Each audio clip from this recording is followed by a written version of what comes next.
Hey, what's going on, guys? Welcome to another episode of the Nomadic Millionaire Podcast. I have here with me a very special guest. I've known Aaron here for a few years now. We've been in the same industry, and I was just thinking about who I wanted to interview for the show. And I'm always looking for interesting people who are living out their entrepreneurial journeys, especially living in a nomadic way, which is very much possible. So, yeah, without further ado, here's Aaron. I'm going to give it over to him, and he's going to tell you guys a little bit about himself. And yeah, Aaron, welcome. Thanks for doing this interview. Thanks, man. I appreciate you having me on. No doubt. So, yeah, just since this is a podcast focused on nomadic entrepreneurs, I wanted to have you on because I've seen your journey on Instagram. I know you do a lot of content. We're also both in the marketing world for several years. And I forget when we last ran into each other, but I know we were at a few of the same shows. And so, yeah, just kind of like, if you could just give us like a brief like overview of your story, how you got to be an entrepreneur, where you started, where you grew up, that type of thing. Yeah. So, well, my journey started like, wow, I wanted to be a lawyer, right? Wow. Back in the day, I was like, I want to be a lawyer. Because I realized early on when I was 18, I was like, I'm not good enough to be a footballer. Like, I'm good, but I'm not that good, to be like a professional footballer. So I made a conscious choice at 18 to get a job and learn how to drive. And then I decided I was like, I'm not going to be a footballer ever. So what's the next best thing? And the next best thing for me was to become someone who represents footballers off the pitch. So dealing with all their legalities and, real estate and, all that kind of stuff. So I was like, I could do that. And that'll be keeping me in the passion of football. And so I went to university to study law with that in mind. I was like, this is my path. I'm going to graduate with a law degree, go to do my law school diploma and stuff. And then I'll be able to represent these players off the pitch and make 10% on their contracts. Nice. But then when I was at university, I basically failed. Like I tried so hard and then I failed 7 out of 8 exams on my second year. And then at that time, I also met a few sports agents. They came to my university to give some talks. And so I was interested in that, but then I failed my exams. And then at that time I went to an event in London, and that event was basically a marketing conference. And that was what opened my eyes. Like I'm paraphrasing my story, but that's what opened my eyes to the world of internet marketing. Interesting. And then my mentor invited me over to Thailand at the time, and then that was it. I just went over to Thailand, and then 6 months later we did a launch, made the most money I've ever made in my life, and then after that I just went back to England, got my stuff, and then moved back to Thailand. Wow, look at that. That's crazy, and then man. That's pretty much kept me in Asia for the last 12 years. Wow, 12. Yeah. It's been 12 years. Yeah. Oh wow, that's wild. Yeah. What year would you say was that event in London that you ended up going to? That was in 2010. I went to 2 events in London. 2010. I see. Yeah, 2 events. Yeah, that's right. Okay, so you guys started pretty early in the affiliate marketing, internet marketing world, and so that was a great time to be in it because everything was kind of lifting off right then. Facebook ads was still pretty new and all that. But would you say that now you have kind of I know you said you wanted to be a footballer. Would you say you've kind of found a new passion? You enjoy what you're doing. This is something that you, you wake up happy every day doing. Yeah, I think, if I wasn't a footballer, the second best job is definitely online. The moment I went to an event in 2009, and I saw this guy on stage with his kids, and he had all these photos of his family traveling around the world. And he's wearing a T-shirt standing on stage, and he's talking about how he's traveling around the world with a laptop. And then I was like, wherever he's selling, like that, wherever that is, that's what I want. That's what I want to do. When I made up my decision, I was like, I'm not going to be a lawyer. Like, I ain't working 40 hours a week for 40 years of my life for nothing, for something I don't even want to do anyways. No. So I decided, this is it. I'm going to figure it out, or I'm going to die, and that's pretty much it. it's that moment, right? You see it and you're like, oh, no, I gotta have it. That's for me. I feel you, man. That's when I came across internet marketing, I was like, all right, this sounds too good to be true. This is basically everything I want. Like, I want to be able to travel the world. I want ownership of my time. I like seeing new places, and I would love to be able to generate, an income that allows for freedom. So it's definitely a great path to doing that. And so, what are you doing these days? What's your main focus these days? So these days it's just coaching. So I do health coaching, and I do mindset coaching as well for entrepreneurs as my clientele. So whether they're married, whether they're single, mostly CEOs, like high rolling CEOs, they've got a lot of stress, and they got a lot of resentments against people, and business problems with people, and people problems that weigh heavy on their stress levels, and lack of being present with their kids and stuff like that, and how that affects their health as well, like how that affects your food choices, and just not knowing about nutrition as well. Like, belly's growing every year, you don't know why it's growing, and you don't really have the habits in place anymore. You've lost that motivation, that spark. These are the kind of people that I'm helping these days. Yeah.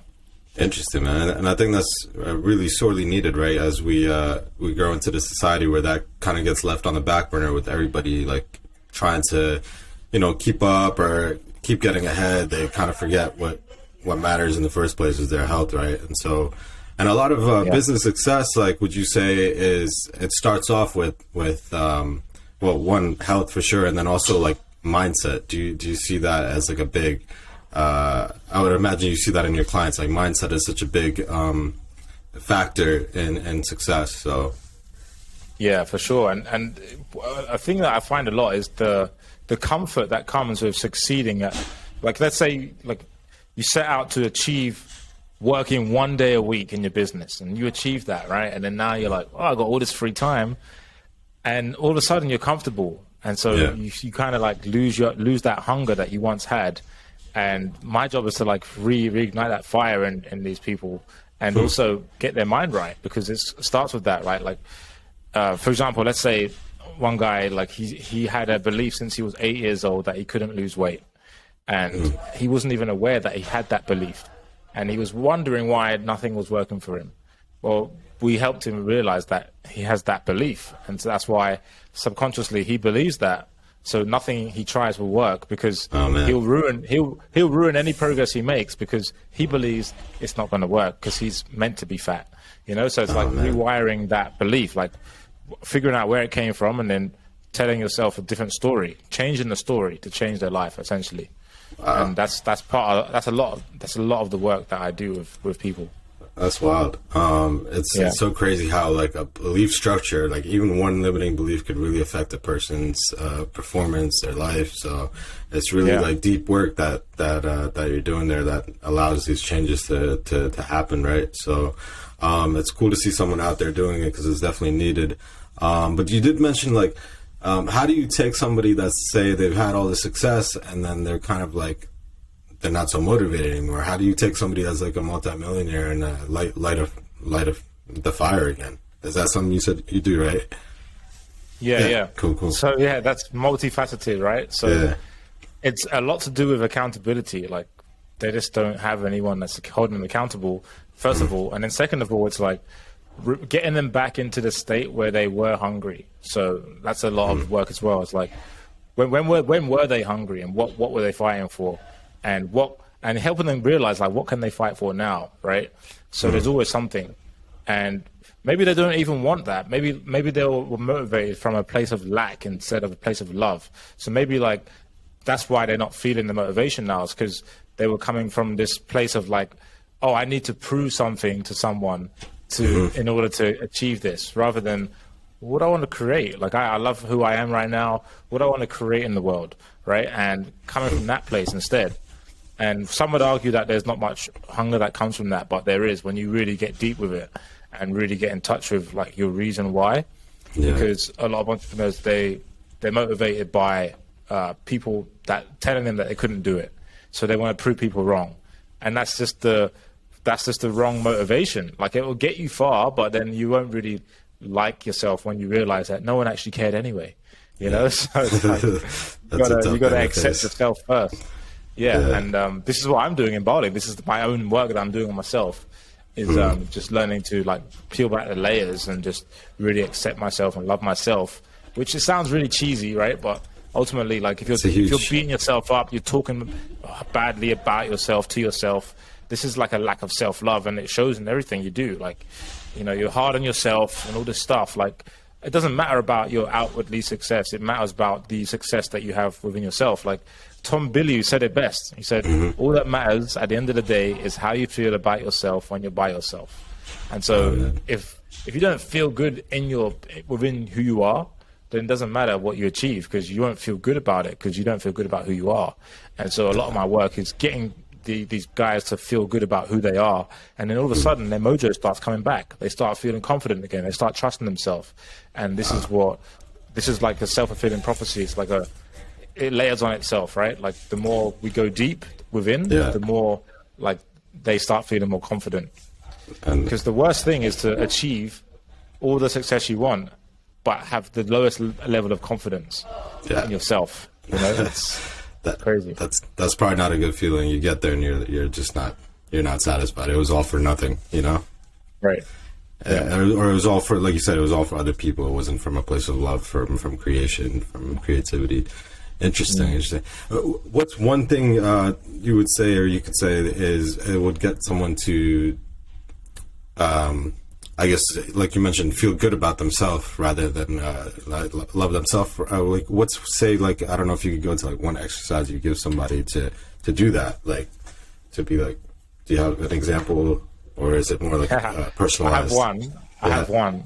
Yeah, it's definitely personalized, but there's one that people can do, which is simply to write 3 things you love about yourself every morning and every evening for 30 days.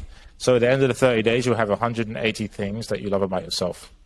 Wow. And it's such a simple task, but the act of doing it, you start to realize, wow, actually, there's loads of things I love about myself. Wow, like I'm actually an amazing person. Like, wow. And then you start talking to yourself differently. You're like, wow, yeah, I'm amazing. Like, you start reading it back, and you're like, whoa, wow. And then that process in of itself for 30 days, like when I did that, like my self-talk improved massively. Like I wasn't beating myself up anymore, wasn't putting myself under pressure and, you know, judging myself for getting shit wrong. And I was talking to myself how I talk to other people, you know, go figure. Wow. Yeah. That's powerful stuff, man. Like it sounds like such a simple thing, but you do it and it just like gets ingrained in your subconsciousness somehow, right? Like exactly. That's massive. That's massive. I'm curious, how did you yourself go through this path and you know, learn all this stuff? Like, I mean, like being in Bali, like this personal development and working on yourself and loving yourself, this all like takes a lot of time and work. And at least that's just my belief system right now. Like I feel like you could do personal development forever and still not, you know, fix all your issues or whatever it may be, right? Absolutely. So how did you, what was your personal path, if you're okay with talking about it? Like, how did you go down this path? And then, like how long do you think it takes? Like typically for a client to... Yeah, it's like a never ending journey, man. Like it's a constant journey. So being in Bali, it's like Bali's like known for healing, you know, people come here to find themselves and stuff. Yeah. And so this is where I really have been diving deep, you know, and one of my friends, is a good friend of mine, he's an emotional intelligence coach, and so he's trained me, well, he's taught me a lot just about emotions and learning about myself and seeing my patterns of behavior, and you know, just giving me pointers on going deeper within myself to see what's there. And you know, one of the things he taught me was like loving my triggers. So whenever I get triggered, that's my ticket to freedom. Because if something triggers you, that means you're not free yet. Because if, like, for example, my parents used to trigger me a lot. Like my mum used to trigger me so much, and she triggers me less now. She still triggers me, but less. So that's a sign of my growth, right? And the more things that trigger you, the more you're not free. And this is a concept that I couldn't get my head around. But it's like, once I started to go deep within myself and go look at, like, for example, my relationships, Like, okay, why am I attracting this type of woman? What is it about me that's attracting this type of woman? And looking at that and trying to face the stuff that I've been trying to avoid my whole life, you know, like the fear of loss, the fear of being alone. Like, oh, I don't want to express myself in a relationship because I'm scared that she might leave, you know, stuff like that. And just being comfortable with expressing my emotions, and why I wasn't comfortable with that because of how I was raised. My parents, like my dad expressed anger in a very negative way. So I grew up thinking that anger is bad, and anger is just an emotion to feel, right? For example. But all of this stuff like helps me navigate life, because life, every day you're living, you interact with humans, and you need to understand, well, I need to understand this stuff myself and to understand others. Like if I don't understand my own emotions, how can I understand someone else and what they're going through and have empathy? And so, yeah, this has really helped me with understanding myself. Like, how am I feeling right now? Like, it sounds weird to say all this stuff because 5 years ago, I'd be like, bro, what are you talking about? I hear you, man, especially in our world, Yeah. But like this, I think this is the main work. Well, for me, this feels like the main work I have to do is like on myself. Because the more I do work on me, like the better my life is, and also the easier it is for me to help others because I can just see stuff that they can't see. Like, for example, today I had to call one of my clients, and you know, he's got a lot of resentments against his business partner, and like I can see how heavy that is. It's like carrying a massive suitcase on your back, trying to squeeze through a little door. Like, you can't do it. You got to let go of the bag, and he's got to let go of the resentment. He's got to let go of the anger that he holds towards all these people, and start setting some boundaries in his life and decrease his stress. And people cause a lot of stress when you don't have boundaries. It's like you wake up in the morning, you're just letting everyone into your room. It's like you got to have some boundaries in place, you know. And it's hard if you're not used to expressing yourself. Like, and I've been that guy, and I'm still, you know, it's still a process to express how I feel. And especially when I'm disappointed in someone, like expressing, hey, I'm like, that's what you did there is not cool. Like, I don't appreciate when you do this, you know, stuff like that. And yeah, this affects health. This is all part of health. So people think, oh, it's just about nutrition. It's like, it's about your mental health, which is usually from the interactions with people in your life. It's all correlated, right? Like your mental health is going to affect your physical health, and then it's also gonna affect your business and personal relationships. Like you mentioned, the client you're talking about, like that's you know, that if you if you don't have that emotional awareness, you're not going to be able to deal with those situations in a healthy way. So that's super interesting and very powerful that you know, learning about that can actually upskill.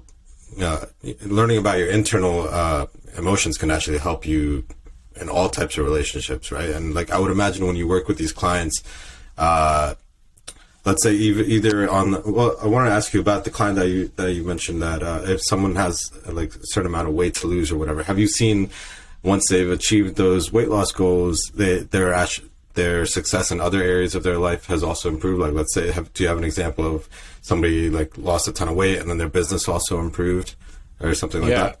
Yeah. Like one of my clients, he's from England, and when he came to me, he was just coming off a vegan diet and he didn't know what to eat. He had low energy, he was overweight, and he wasn't making much money in his business. Fast forward a year, and he just messaged me and he's like, yo, I just bought my first investment property, because he was making so much money in his business. I think he like 10x his business in a year. It's crazy. And he became a boxer as well, like an amateur boxer. Really? And like lost a bunch of weight. And yes, like the change in him, in his confidence, in his bank account, and you know, his health was just amazing. And he's still continuing like 2 years later. So it's a testament to like how simple the change can be if you really want the change. You know, how it levels up every area of your life. You know, the confidence that you get. Like this is the biggest thing, is the confidence, right? Like a lot of guys, they come to me because they're low on confidence, and they know that if they just turn around their health, they can improve their confidence, and how it will leak into other areas of their life. And to see him pick up a childhood sport that he used to do back in the day, and now have the confidence to go at it and still maintain his nutrition and have these habits in place, that's the biggest win, because, you know, dialing in these habits is the healthy habits is what's going to help you long term. And that's really what I preach to everyone, is the healthy habits, because I don't want to be there forever. Like, if you have to need me every single year, then I'm not doing my job. Like, my job is to give you the tools you need and give you the support to dial these in. And then after that, you can continue because it's part of your identity. That makes a lot of sense. Right? Like, and it has to come from a place of internal motivation at some point. And so, like, speaking of that, would you, let's say you have somebody, would you tell them to first focus on business goals, or first completely, if they could only focus on one thing, or focus on going to the gym or Muay Thai, or like get their physical health in check, or would you have them focus on their business goals first? Yeah, so that's an interesting question, because the way I see it is so clear. It's like we are. It's like the way I look at our body is like we're a Ferrari, right? So we want to put the best fuel in the Ferrari, otherwise it's not going to go anywhere. And it's the same way I view like people. And so definitely always start with yourself, because the business is a vessel outside of yourself. Like, you create the results in the business. The business doesn't create results in you, right? It's the other way around. And so if we're not good, then the business is not going to be good. And my business mentor, he said, one of his mentor was Joe Polish, and Joe Polish, because my business mentor at the time was trying to stop his alcohol addiction, right? And because he went on stage and said he's an alcoholic, and then Joe Polish helped him with a few other people, and Joe Polish said, everything you put before your recovery, you will lose. It's like, you can't fix the world with broken hands, so you got to fix yourself first.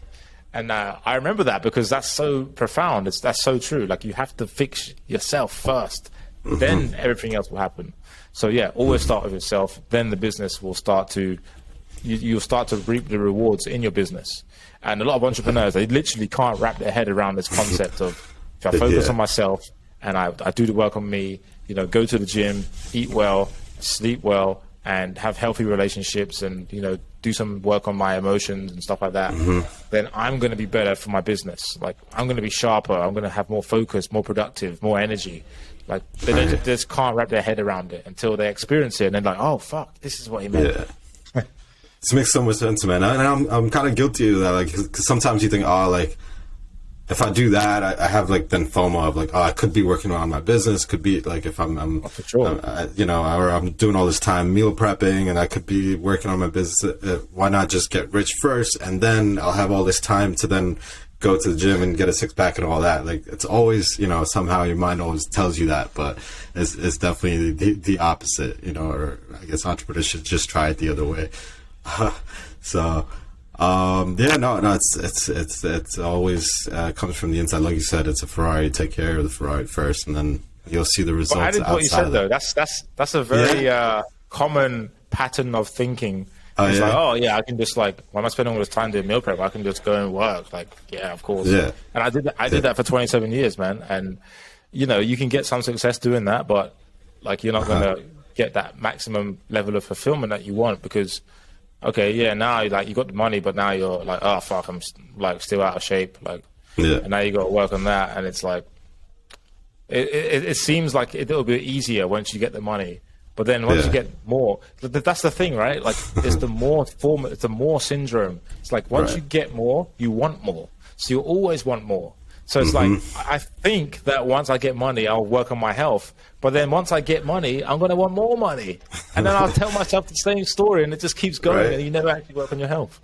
100%. It's like, oh, I'll do it when I get to the next level. And the next level is just, it's never ending. Unfortunately, that's how it is.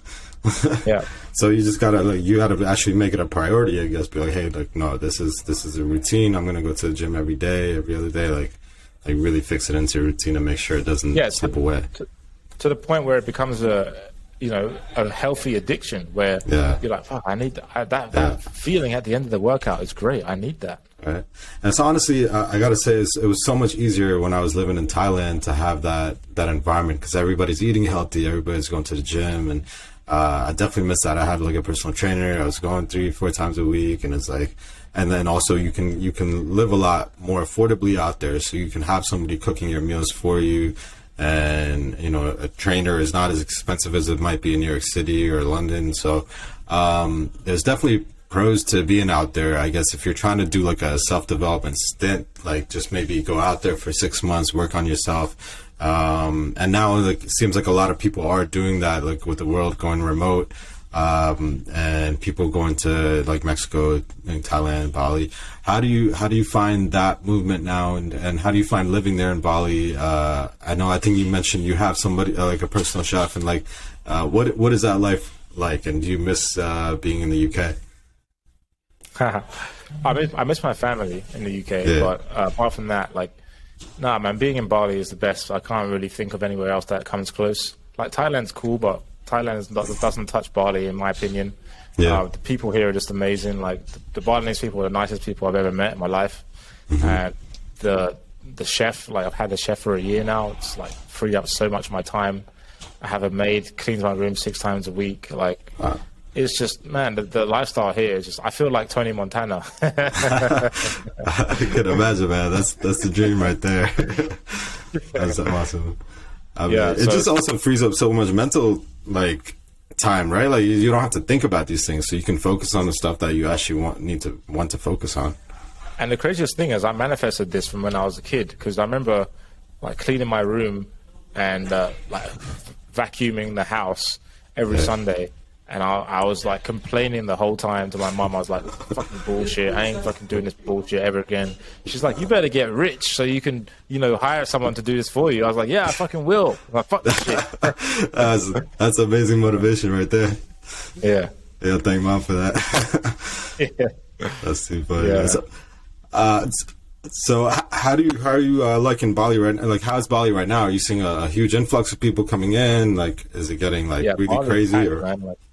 Bali's one of them places that it's just, I don't know what it is about Bali, but people just love coming here. Like, it's so busy right now.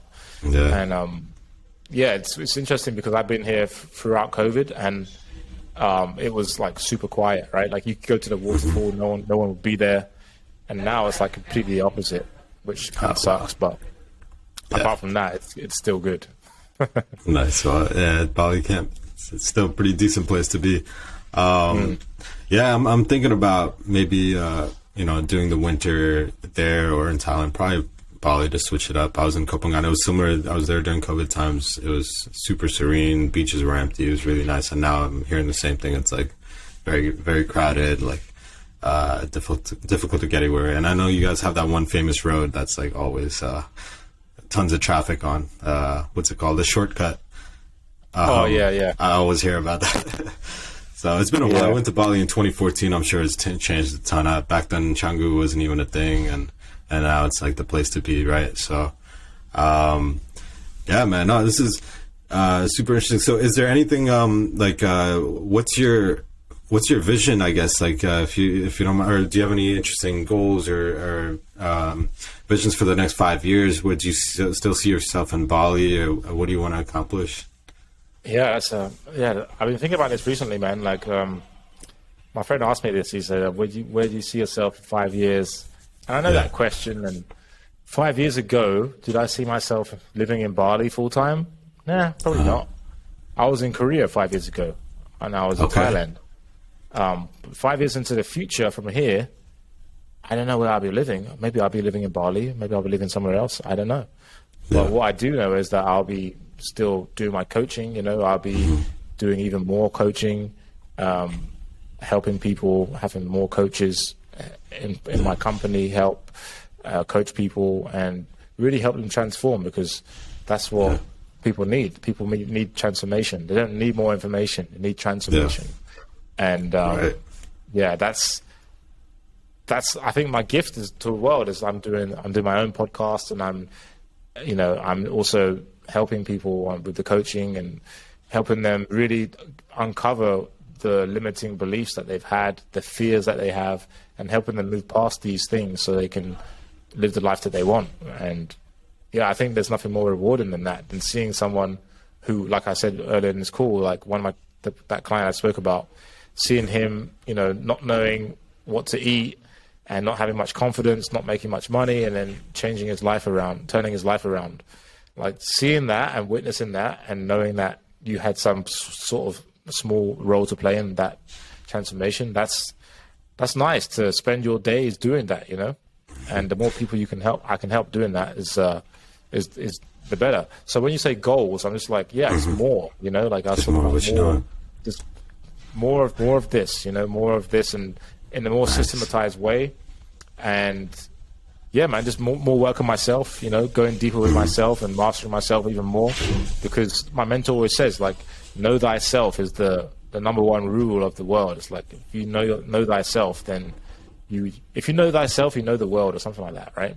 Yeah. And so I feel like that's a lifelong journey to know thyself, really, Absolutely. truly.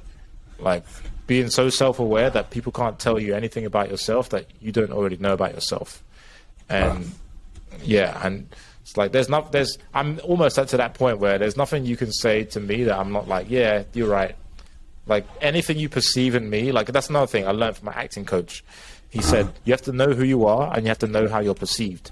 And so knowing how you're perceived, I don't think I was aware of that until end of last year when I spoke to him about this. And yeah, I'm definitely a lot more aware now of how I'm perceived, which helps me show up in a better way, like more authentically.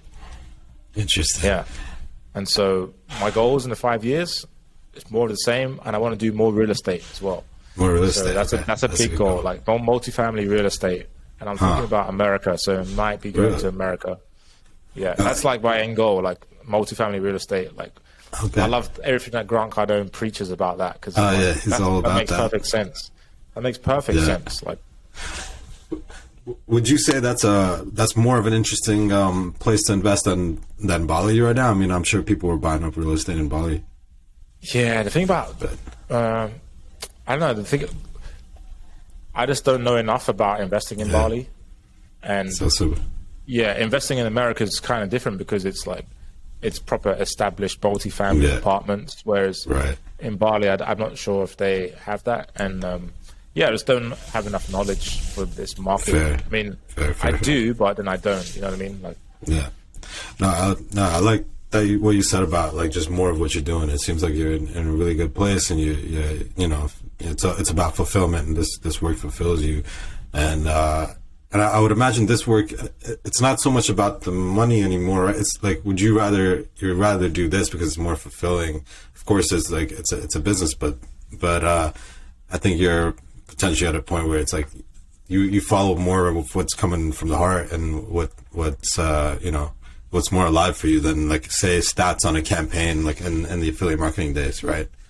Yeah. Also, you know, like, I see a lot of entrepreneurs, like a lot of my clients, prospects, and I'm like, wow, they're like way ahead of me.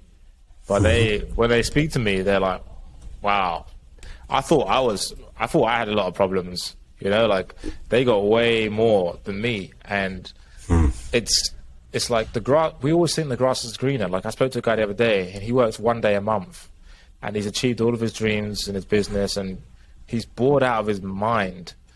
And he's like, fuck, man, I want a challenge. Like, I'm so bored. Like, I thought this would be like the pinnacle, like working 1 day a month. Like, this is the dream that I wanted for years. Yeah. And now he's living it, and now he's bored out of his mind. And he wants some new challenges, but he doesn't trust himself to go for it, you know? And this is it's just so interesting. Like, if you have fulfillment in your work and you're enjoying what you're doing every day, like, that's the goal. Like, that's his goal. He wants to get back to, like, enjoying what he does and having fulfillment. Like, he's bored. Right.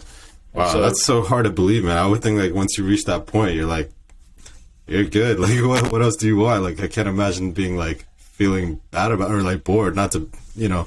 Yeah, it's nice make for a his while. issue small, right? But yeah. He said he was nice for a few months, and then now he's like, what do I do now? You do hear about that on Twitter a lot of times from, like, guys that made it really big in crypto. Now they're just kind of like, okay, now what? Now they're, like, sitting on multi-millions, and they're just bored. Like, there's nothing more, you know? So, you know, so I'm imagining, I mean, crypto was pretty big in Bali as well. There's a huge community there, but so it's a common thing. But cool that you're able to kind of get even these guys that have achieved so much success and be able to like light that fire. I think that's pretty awesome. And yeah, no, you're doing really great work, Aaron. Appreciate you like talking about your story here, and cool to always see you pop up on Instagram and see what you're up to. It's also motivating for a lot of people that want to, I'm sure, like travel abroad and be able to live their dreams and focus on their passions. And do you have any resources on where they can find out more about you and how they can kind of learn more about what you do? Yeah, so on Instagram, the real Darko, Darko, and then you can go to healthmastery.net, and you can find out more about me there. Yeah. Is there anything else you want to maybe like any last like parting words or any questions you might have for the audience or anything, or for me, anything you want to say, like open floor? Any last questions for the audience? What do you think the main? Yeah. What do you think the main question people would have is after watching this? I think they would be super curious about the remote life one, and also like taking the risk of launching their own business. Like I think that there's a lot of fear. It's becoming more normal to become an entrepreneur, but I think people have fear. So how do they get over their fear of stepping into the unknown and starting their own thing? It's actually something I coach on as well. Right now I'm coaching a lady on this, putting herself out there. She wants help with this, right? And it's a deep answer, and I can't really solve people's problems with this in one answer, but because it's like a lot of it is to do with like your trauma, like growing up. What events happened in your life where you made it mean, oh, now I can't speak up. Like my story doesn't mean anything.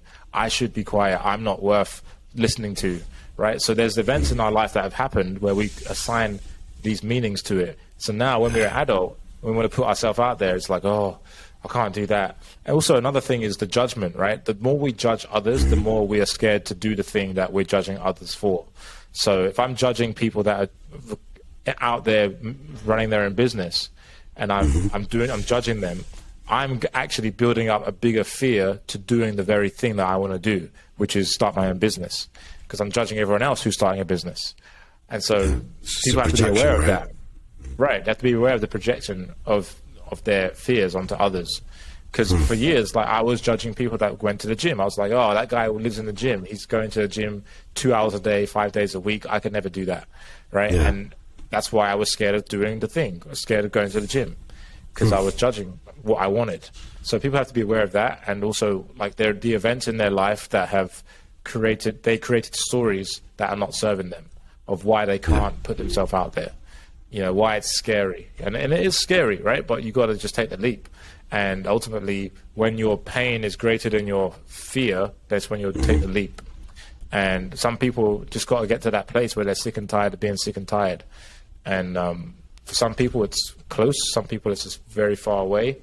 Or something tragic has to happen where you have no choice but to go all in with this business that you're thinking of starting. And, just really understanding that, you know, we only get one life, and what are the other alternatives? If you don't start this business, then what else are you going to do? You know, and time waits for no one. Like 5 years ago, man, I've been here for so long now. Like 5 years ago, I remember what I was doing 5 years ago, and 5 years has gone like that, like super quick. It's crazy. It's crazy. It's just about taking that first step. And I think like there's no better time than now to start, especially with the way things are in the world. You might as well try your idea now, right? Like you might as well go for it, because the way things are moving is like an exponential rate. Things are changing. Jobs are no longer what they used to be. Like it's an opportunity to put your skills and talents and creativity and whatever your gift is, like put it out into the world and see what comes back, you know? Because everybody has something unique to share, and this is the opportunity. And yeah, like you said, beautifully powerful words. Like this is the moment to. It's better to do it now than to wait to be forced to do it, and just to take that chance. So, very well said. Yeah, man. Also, what's the worst that can happen? Right. Like literally, like if they think about it, all right, what am I scared of? Oh, I'm scared of, I don't know, going back to live with my parents. Is that bad? You're still breathing. You can still create from there.